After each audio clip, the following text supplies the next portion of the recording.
Madalas din bang mag-lag ang iyong mga cellphone? Bukod sa napakaraming data, abay may virus ang iyong cellphone. Hala! But no worries, I am here to help you. Basta't sundan mo lang ito. Pero bago yan, huwag kalimutang mag-comment, i-share ang video na ito sa iba para aware din sila at mag-follow sa mga baguhan. Alright, okay, let's proceed. Alright, go to your Google Chrome and then go to your settings and then scroll down. Go to site settings. Then click nyo all sites.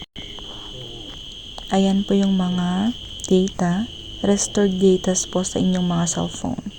Para iwas lag po, delete nyo lang po yung mga data. Okay, delete browsing data.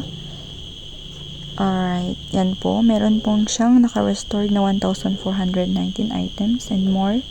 And 642 sites. 363 MB. Some sites. Kung gusto nyo pong i-delete yan, para iwas lag, delete nyo lang po.